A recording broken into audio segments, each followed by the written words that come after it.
এইবাৰৰ পৰা চাবি কাৰোৱে দুখ যাতনা নাথাকে। তয়ো ভালকৈয়ে নাচিবলৈ পাবি। যদিহে কিবা হয়, তোৰ কিবা হলে সঁচাকৈ মৰি যাম। কলিজাত লগাই দিম জুই। তই দুখে পালে নিজকে মাৰি চাম। গোহাঁই ঘৰৰ আপনাত চুয় লখিমী গোহাঁই ঘৰৰ আপনাত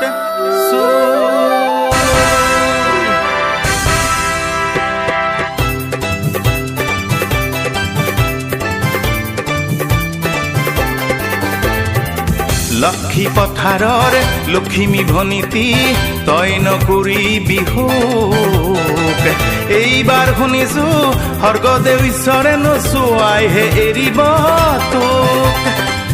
লক্ষী পথাৰৰ লখিমী ভনীতি তই নকৰিবি শোক। এইবাৰ চাবিচোন সঁচাই আঁতৰিব ৰাইজৰ যাতনা দুখ। সেয়ে লুইত পৰিয়া মই বীৰ লাচিত শৰাই ঘাটতে আছো হিৰৈ। কমতা পৰিয়া মই এই বীৰ চিলাৰাই শত বাধা বিঘিনিকো দেও দি থৈ। তোৰ সন্মুখৰ সতৰুৰ বাধা জুই নিমিষতে নাখিবলে। আকৌ হেৰৌ বলিয়া বদন পুনৰ নানিবি মান। সোণৰ অসম নালাগে কৰিব নকৰিবি থান বান। নকৰিবি থান বান। আকৌ হেৰৌ বলিয়া বদন পুনৰ নানিবি মান। সোণৰ অসম নালাগে কৰিব নকৰিবি থান বান। নকৰিবি থান বান। তাহানিতেই যি হল হৈ গল দে জাতিটো সুখেৰে থাকিবলে দে। জাতিদ্ৰোহী যদি আছে কৰবাত তাকো বুজাই বঢ়াই লৈ ভাল কৰিনে। বুজাই বঢ়াই লৈ ভাল কৰিনে। গোটেই অসমখনেই দেখোন তাহানিৰে পৰা শ্বহীদৰ কেঁচা তেজেৰে মাটি ৰঙা কৰা ৰঙামুৱা বীৰৰ ৰাঙলী পথাৰ। অ ৰঙামুৱা চোতাল পালেহি মান। জামুগুৰি চাপৰিত গীৰ্জনী মাৰিছে চিঞৰত ফাটিছে কাণ। চিঞৰত ফাটিছে কাণ। কত যে ঘাত প্ৰতিঘাত, কত যে সংঘাত, কত যে বাদ প্ৰতিবাদ, কত যে বিবাদ বিষাদ বঞ্চনা দুখ যন্ত্ৰণা লঘু লাঞ্ছনা। জাতিটোৰ দেখোন নুগুচাই হল তাহানিৰে পৰা। ইয়াত ভাষাৰ বাবেও লাগিছিল যে শ্বহীদ থিয় হৈ কথা কলেই হিতে বিপৰীত। মই মুজাম্মিল হক অসমৰ সেই যে প্ৰথম ভাষা আন্দোলন মনত পৰেনে? আৰু মই কলম পৰিয়া অনিল বৰা। ইয়াত অসমীয়াৰ মুখৰ মাতষাৰ ৰাখিবলৈকো বহুতৰ সতে সংগ্ৰাম কৰোঁতে আমাৰ ৰক্তেৰেই পখালিছিলো আইৰ চৰণ। ইয়াত ভাষাৰ বাবেও লাগিছিল যে শ্বহীদ থিয় হৈ কথা কলেই হিতে বিপৰীত।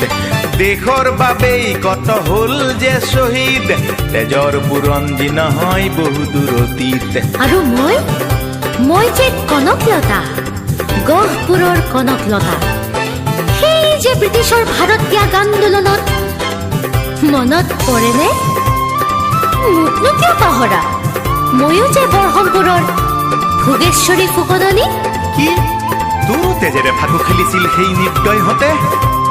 মই মুকুন্দ কাকতি, মই মদন বৰ্মন, মই ৰৌতাৰাম বড়ো, মই গুমধৰ কোঁৱৰ।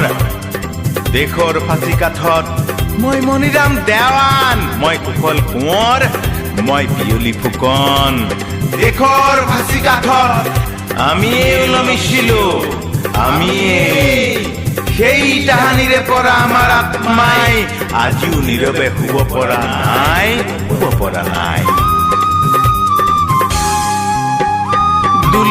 জানৰ সেই তিৰাশীৰ কথা পৰিছে মনত আজি পৰিছে মনত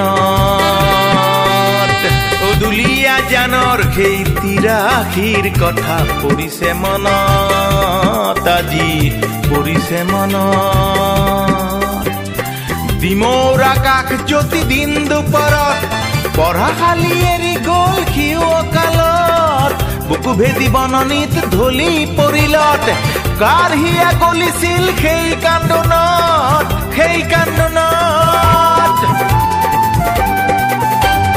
ডিমৰ আকাশ জ্যোতি দিন দুপৰত অকালতে মৰহিল কাৰ যে ভুলত বুকু ভেদি খড়গেশ্বৰ ঢলি পৰিলত কেঁচা মাটি জ্বলিছিল ভৱানীপুৰত সেই দুসময়ত শত শত শ্বহীদৰ আত্মাৰ বিননি নুশুনি আছিল কোন সেই যেখনত সেই ভয়াল দিনত ঘৰে ঘৰে বান্ধিছিল ব্যথাৰ বন্ধনী কত চাকি জ্বলিছিল পদূলি মুখত সেই দুসময়ত শ্বহীদৰ সপোনত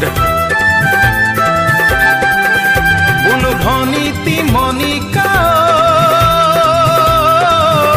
সৌখী দিনা যে কি হ'ল কাক পথাৰত আন দহৰে লগত তোৰ দহৰে লগত বোলো ভনীতি মণিকা জান ব্ৰিটিছেও বধিছিল বহু নিৰীহক সেই পথৰু ঘাটত জান বহু নিৰীহক পাছে জাতি তোৰ দোষ কি দুৰ্দশা ভোগে থিয় হৈ কথা ক'লে কাৰোবাৰ ক্ষতি কি হিংসা বিদ্বেষত স্বজাতিৰ তেজ নোলালে বোলো ভনীতি মণিকা আজি বতাহতো জ্বলে জুই তই নহলত ধুমুহায়ো দিলে কৈ মেঘ নামিলত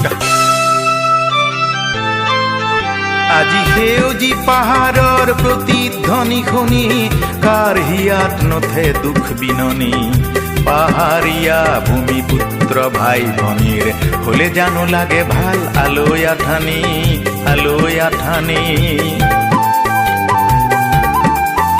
আজি বাৰে বৰণীয়া জাতি কৃষ্টি মোৰ বিনন্দিয়া এই অসম ভূমি কৌতিকলীয়া ভূমিপুত্ৰ ভাই ভনীৰ দেখিতো নালাগে ভাল আলৈ আঠানি বিপদ বিঘিনি সেউজী পাতৰ কোহ মেলি বজানো লক্ষ্মীহঁতৰ কোমল হাতৰ পৰশ নাপালে ইয়াত মাদল মৃদং ঢোল বাজি বজানো যুগ্নহঁতৰ মুখত ৰং মনৰ হাঁহি নহলে